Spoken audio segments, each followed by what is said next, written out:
while Red Bull's Max Verstappen is leading the World Championship. His teammate Sergio Perez is still in the process of getting to know the car, which is crucial when it comes to extracting the best lap times out of it.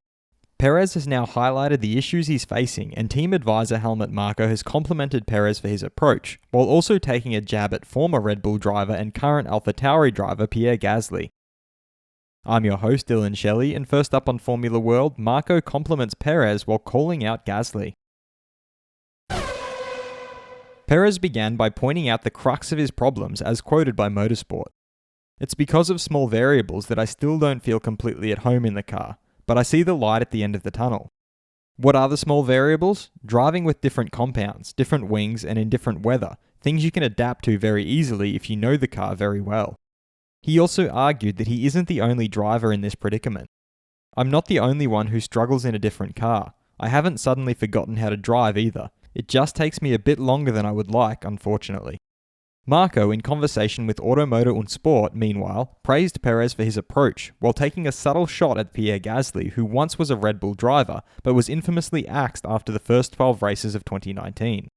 This World Championship will be decided by the second driver of the team. Perez is constantly improving. He does not want to reinvent the car like Gasly. Instead, Checo looks at Max, analyzes his laps, and recognizes where he needs to improve. Fast feed. Iñigo Rueda, Ferrari's chief strategist, has revealed that they had 2.5 hours to ask permission for the FIA to look at the damage to Charles Leclerc's car in Monaco. Once the damage is determined, they have to ask for the parts to be replaced. He further divulged that they only had 7 minutes on race day to try and repair the car if they wanted to start on pole. He also explained that a pit lane start was not feasible as Leclerc would be on soft tyres, and a pit lane start in Monaco on those tyres would have put them at a huge disadvantage.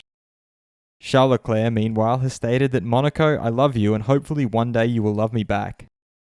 Retired F1 world champion Jacques Villeneuve, on the other hand, feels that Leclerc can't blame anyone but himself for this. He flew into the wall on Saturday, so Villeneuve can't feel sorry for him. Mercedes team principal Toto Wolff has suggested that in Monaco they were always on the back foot. It seems to be a kind of a cursed track for them. It's a bit like Singapore, where they never got down to the problems until very late. When you start on the back foot and have no grip and no trust in the car, it's very difficult to recover. He also added that the pit stop debacle was very frustrating for Valtteri Bottas because it seems he's cursed. Former F1 driver turned analyst Jolyon Palmer is of the opinion that winning in Monaco is no guarantee that you will be fast the whole season. If you win in Barcelona or Bahrain, the normal circuits, that's a much better assessment you have than with where you stand. Mercedes weren't good at it this weekend, but he doesn't think it's the end of the world now. Former two-time world champion Mika Hakkinen pointed out that despite starting the season with a very fast car, it seemed that Red Bull had given the advantage back to Mercedes. Monaco, however, showed that consistency is so important in this business. He highlighted Red Bull driver Max Verstappen's second win, along with 3 second places. He's on form every race, and that's what you need to win a championship. He also finds it strange to think that Verstappen has never led a championship before. FIA's race director Michael Massey has confirmed that the FIA, F1 and the teams will look and investigate what is possible with regards to introducing a new rule for qualifying. As per this rule, any driver who causes a red flag will have their fastest lap time deleted. He added that they know the rule is present in IndyCar, which is also a rule at a number of other international FIA championships around the world. He further confirmed that they will start looking at it and then decide together with all the important shareholders to see if it suits the sport or not. Should the rule to delete your fastest lap time if you cause a red flag in qualifying be implemented in F1?